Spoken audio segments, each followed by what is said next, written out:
آج کا جو ہمارا نیا ٹاپک ہے اور یہ اصناف ادب کے اوپر ہی ہم بات کر رہے ہیں اور آج بات کریں گے سخن کی بڑی خوبصورت ایک صنف ہے اور وہ ہے غزل مشرق کی روایت اور ہماری جو ادبی تاریخ ہے اس میں ایک آپ کہہ سکتے ہیں قدیم ترین اصناف میں سے ایک ہے اور جب تک ہم مطلب اگر اس کی اس پہ بات کریں جو اس کی تاریخ ہے اس سے پہلے میں تھوڑا سا آپ کو اس کا امتحانی نقطہ نظر سے آپ کی اس تعریف بتا دوں کہ یہ لفظ جو ہے اس کا مطلب ہے غزال ویسے ہرنی کو کہتے ہیں اور یہ اس کا ایک یہ مطلب بھی لیا جاتا ہے غزل کا کہ ہرن کی وہ آخری چیخ جب وہ اپنی موت سے پہلے یعنی جب شکار کے پنجے میں ہوتا ہے یا اس کے جبڑے میں پھنسا ہوتا ہے اور وہ موت کی آخری لمحات ہوتے ہیں تو وہ جو دردناک چیخ نکلتی ہے اسے کہا جاتا ہے غزل۔ اور پھر ایک اس کی یہ تعریف بھی کی جاتی ہے کہ عورت سے باتیں یا عورت کی باتیں یا عورتوں سے باتیں اور عورتوں کے متعلق باتیں لیکن اصطلاح میں ایسی صنف سخن کو کہتے ہیں جس میں یعنی شاعری میں حسن و عشق کی باتیں کی جائیں تو اسے کہا جاتا ہے غزل۔ اس کا یہ ہے کہ یہ جو مجوزہ یا آپ کہہ سکتے ہیں کہ باقاعدہ طے شدہ جو بحریں ہیں اس کے اندر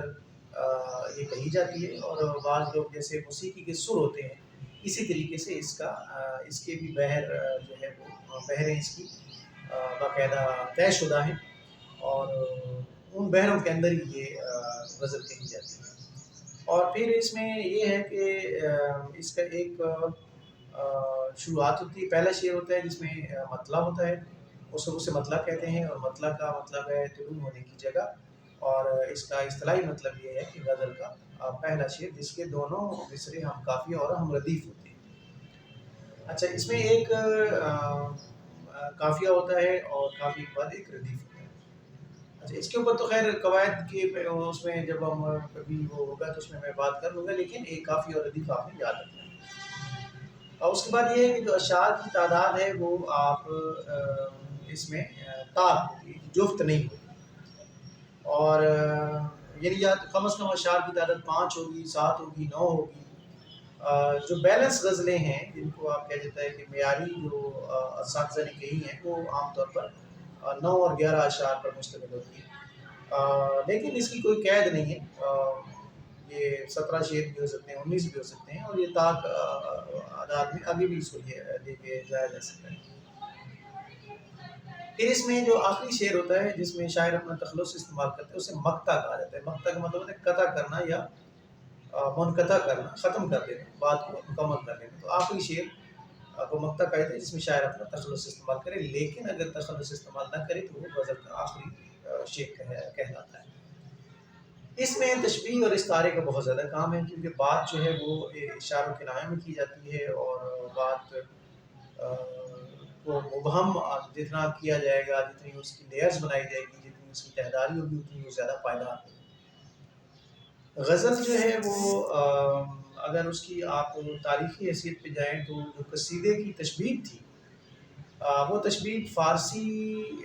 سرزمین پر آ کے انہوں نے تشبیہ کو الگ کر دیا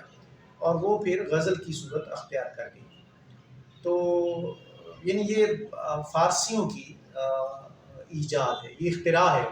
یہ صنف جو ہے۔ چونکہ اردو کا بڑا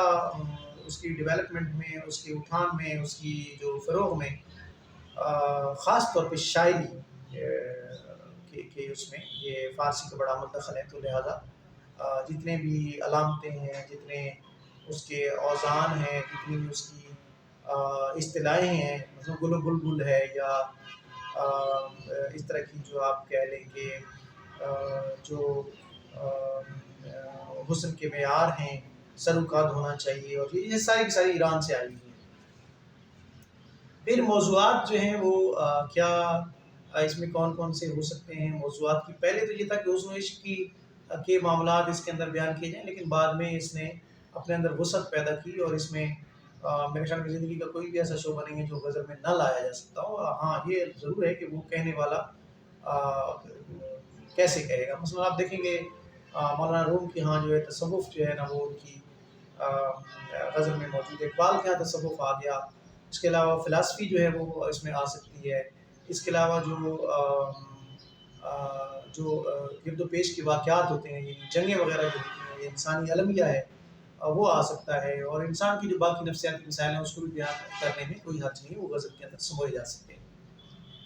اچھا، اس میں یہ ہے کہ خیالات کا جو تنوع ہے، خصوصیات اگر اس کی بیان کی جائیں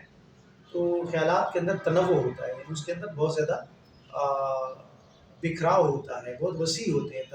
مطلب ایک ہوگا دو ہوگا، اس کے بہت زیادہ پہلو ہوتے ہیں۔ اس کے اندر یہ ایک اور پہلو اس کا یہ ہے، یہ خصوصیت اس کی ہے کہ یہ رنگا رنگی اس میں بہت زیادہ ہوتی ہے۔ پھر یہ ہے کہ اس میں مضامین کی وسعت ہوتی ہے، بہت زیادہ قید نہیں ہوتی۔ پھر اس میں یہ ہے کہ زبان کی سادگی ہوتی ہے، بہت زیادہ زبان گنجلک اور بہت زیادہ پیچیدہ نہیں ہوتی، سمجھ میں آنے والی ہوتی ہے۔ پھر اس کے اندر گداز ہوتا ہے، یعنی درد اور سوز ہوتا ہے، اور پھر اس کے بعد اس میں حسن بیان ہوتا ہے۔ پھر اس کی ایک اور خصوصیت جو ہے وہ اس کی ایمائیت ہے، اور ایمائیت کا مطلب ہے کہ اس کے اندر بات جو ہے نا وہ رمز میں کی جائے گی، بات اشاروں کنایوں میں کی جائے گی، اور پھر اس کے بعد یہ ہے کہ اس کے لب و لہجے میں ایک دیر پائی ہوگی، اس کے اندر ایک لانگ لاسٹنگ آپ جس کو کہہ سکتے ہیں وہ اس کے اندر ہونی چاہیے۔ ایجاز و اختصار بھی اس کا ایک وصف ہے، یعنی خیالات کی وسعتوں کو سمیٹ کر کم سے کم الفاظ میں بیان کر دینا، یہ اسے کہتے ہیں ایجاز و اختصار۔ اچھا، اس کے بعد یعنی آپ یوں بھی کہہ سکتے ہیں کہ دریا کو کوزے میں بند کرنا۔ پھر یہ ہے کہ روزمرہ جو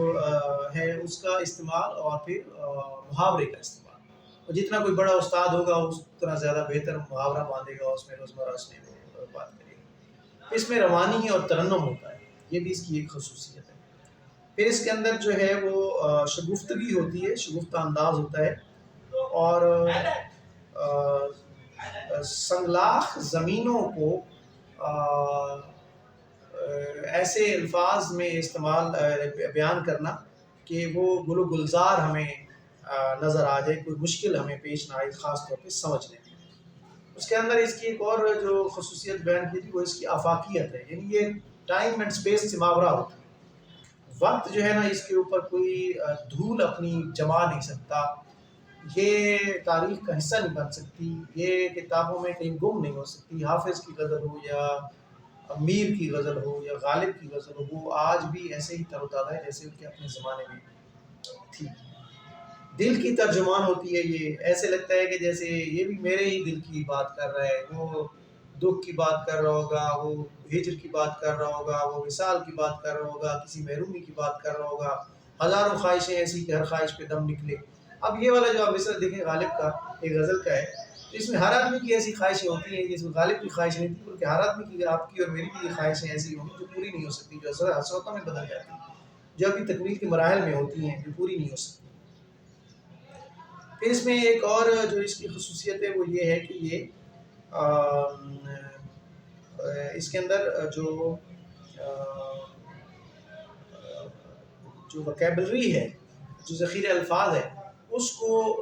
بروئے کار لایا جاتا ہے، اور یعنی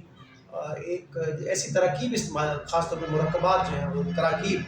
وہ اس طرح کی استعمال کی جاتی ہے جو بڑی باریک بینی سے اور بڑی تراش خراش سے شاعر جو ہے نا وہ اس کو بیان کرتا ہے اور شعر کے اندر لے کے آتا ہے۔ اور خیال کی جو بلندی ہے، یعنی تخیل کی جو رفت ہے، وہ اس کے اندر موجود ہوتی ہے۔ مثلاً آپ دیکھیں کہ غالب کہتا ہے کہ منظر ایک بلندی پر اور ہم بنا سکتے،